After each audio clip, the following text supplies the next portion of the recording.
नया news channel लाने से पहले हमने आपसे पूछा, आप नए चैनल से क्या चाहते हैं? आप चाहते हैं सत्ता से सीधे और तीखे सवाल हो, तो देखिए तक 360, गली से ग्लोब तक। नमस्कार, स्वागत है आपका एमपी तक पर। मैं हूं रवीश पाल सिंह। एमपी तक की इस खास पेशकश एमपी फाइल्स में आज हम बात करने वाले हैं मध्य प्रदेश के पूर्व मुख्यमंत्री और वर्तमान में राज्यसभा सांसद दिग्विजय सिंह के बारे में। आपको मालूम होगा, दिग्विजय सिंह ने ऐलान कर दिया है कि वो राज्यसभा की सीट अपनी खाली कर रहे हैं। इसी साल अप्रैल में उनका कार्यकाल पूरा भी हो रहा है राज्यसभा सांसद का। अब उन्होंने अपनी सीट खाली करने का ऐलान तो कर दिया, इसके बाद यहां से कांग्रेस किसे राज्यसभा भेजेगी ये भी सवाल खड़े हो गए। लेकिन इस बीच में हम आपको बता देते हैं कि दिग्विजय सिंह ने अपने बयानों में एससी एसटी वर्ग की भागीदारी बढ़ाने की बात भी की है। प्रदीप परिवार की तरफ से ये बताया, ये चिट्ठी भेजी गई थी कि मध्य प्रदेश में अगला मुख्यमंत्री जो है कांग्रेस की तरफ से अगर कोई हो तो वो एससी एसटी वर्ग से होना चाहिए था। बाद में प्रेस कॉन्फ्रेंस होती है, जिस प्रेस कॉन्फ्रेंस में दिग्विजय सिंह, जो डिक्लेरेशन की बात होती है, तो दिग्विजय सिंह उस कॉन्फ्रेंस में होते हैं, सज्जन सिंह वर्मा होते हैं। वहाँ ये भी कहा जाता है कि भैया एससी समुदाय जो है या दलित समुदाय जो, उसे काफ़ी पीछे रखा गया है और वो एजेंडे में कहीं ना कहीं दिख नहीं रहा है। ऐसी तमाम बातें आई। लेकिन इस बीच में सवाल उठ रहा है कि अचानक से कांग्रेस को एससी समाज की याद क्यों आ रही है। हालांकि कांग्रेस बाबा दावा यही करती है कि मूल रूप से अगर देखा जाए तो एससी एसटी समुदाय जो है वो कांग्रेस का वोट बैंक है। लेकिन इसमें पिछले कुछ समय में भाजपा ने तगड़ी सेंध भी लगाई है। हाल ही के विधानसभा चुनाव के नतीजों को अगर 2023 के देख लीजिए तो आपको दिख जाएगा कि 35 एससी सीटों में से ज्यादातर सीटें तो बीजेपी के पास चली गई। जो एसटी सीटें हैं, शेड्यूल ट्राइब की, अनुसूचित जनजाति की, उन सीटों पर जरूर कांग्रेस और बीजेपी के बीच में मुकाबला है। हालांकि उसमें भी मामूली बढ़त के साथ बीजेपी आगे है। लेकिन अनुसूचित जाति की सीटों पर, ज्यादातर सीटों पर भाजपा ने 2023 में जो क्लीन स्वीप किया है उसकी वजह से मध्य प्रदेश में सरकार भी उसकी बनती दिखी है। और ये पैटर्न देखा भी गया है कि इन सीटों पर ज्यादातर जो ज्यादा सीटें ले जाता है एससी एसटी समुदाय की विधानसभा सीटों में से, मध्य प्रदेश में सरकार भी उसी की बनती है।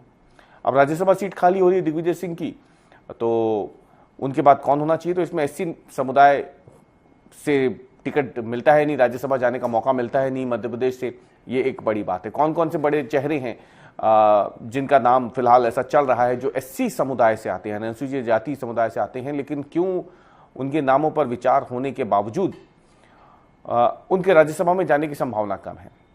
देखिए, इसमें सबसे ऊपर अगर हम देखें तो जो सबसे बड़ा नाम है वो तो फूल सिंह बरैया का है। अब लेकिन फूल सिंह बरैया जो है फिलहाल वो अपने बयानों की वजह से काफ़ी ज़्यादा विवादों में रहते हैं। कांग्रेस पार्टी को भी कई बार उनके बयानों की वजह से बैकफुट पे आना पड़ता है। और हाल ही में उनका बयान जो है, जो उन्होंने कहा है खासतौर से कार्यक्रम के दौरान जिसमें खुद दिग्विजय सिंह भी मौजूद थे, वो भी काफ़ी ज़्यादा सुर्खियों में है।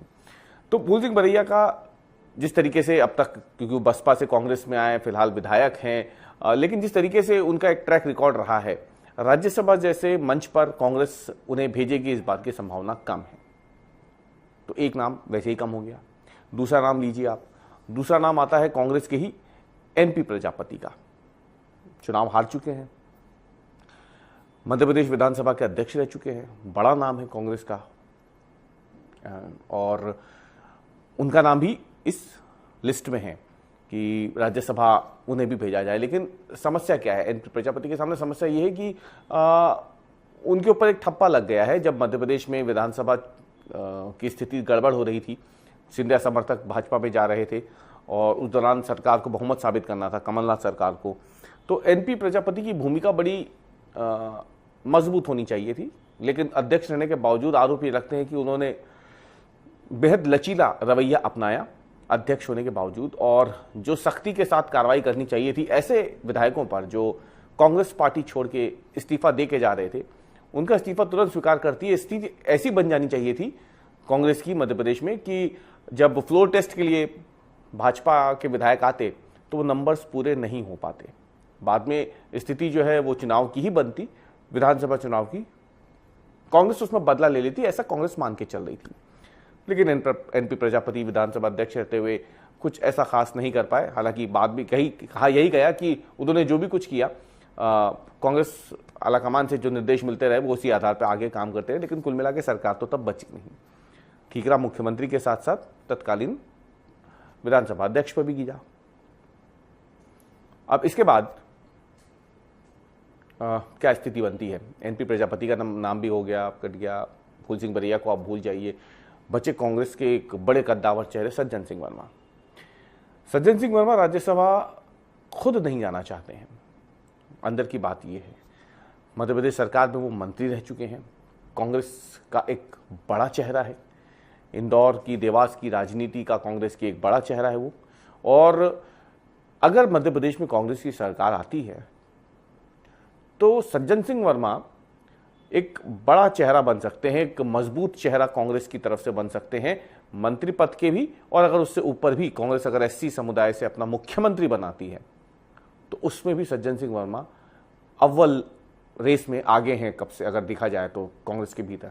तो सवाल यही है कि सज्जन सिंह वर्मा को भले ही सूची में शामिल करके ये जताने की कोशिश की जाए कि वो एससी समुदाय से आते हैं, बड़ा चेहरा है, उन्हें राज्यसभा भेजा जाए, लेकिन इसके आसार कम ही हैं। और खुद सज्जन सिंह वर्मा नहीं चाहेंगे कि उन्हें दिल्ली भेजा जाए, वो मध्य प्रदेश में ही रह करके, क्योंकि गिने चुने ही कांग्रेस के पास ऐसे नेता हैं जिनका एक तरीके से पूरे प्रदेश में जिनको जाना जाता है अपने समाज के वर्गों में। तो फिर ऐसे में सज्जन सिंह वर्मा को मध्य प्रदेश से हटा के दिल्ली भेजने में कोई तुक नजर भी नहीं आएगा। कांग्रेस भी यही चाहेगी कि कुछ ऐसे चेहरे जो मध्य प्रदेश की राजनीति में उसकी पहचान है, उनमें एक नाम सज्जन सिंह वर्मा भी है, तो उन्हें प्रदेश से बाहर भेजने की गलती तो शायद वो भी ना करे। इसलिए सज्जन सिंह वर्मा के नाम पर भी भले ही चर्चा हो, लेकिन उनके नाम पर मोहर लगेगी, इसके आसार भी कम ही है।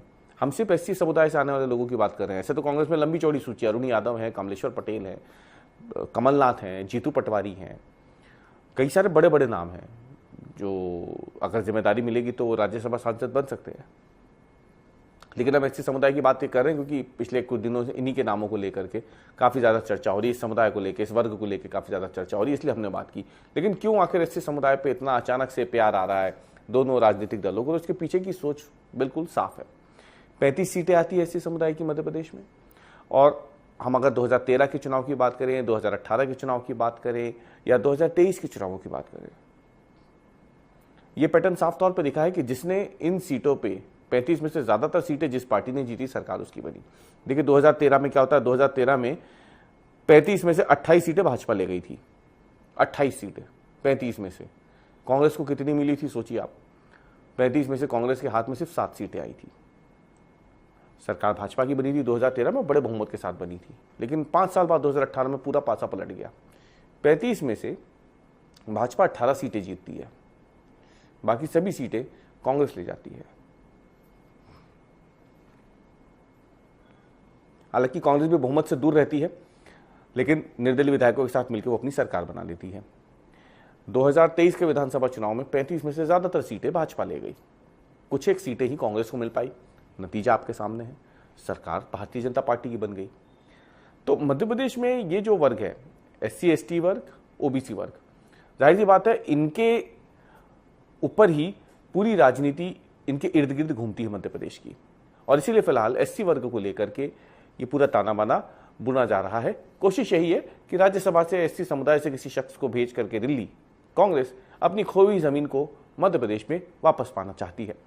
इसका नतीजा 2028 के विधानसभा चुनाव में भी कांग्रेस को देखने को मिल सकता है। इसी उम्मीद में अब माना जा रहा है कि कांग्रेस इसी चेहरे पर, एससी समुदाय से ही किसी चेहरे पर राज्यसभा सीट का दांव चल सकती है।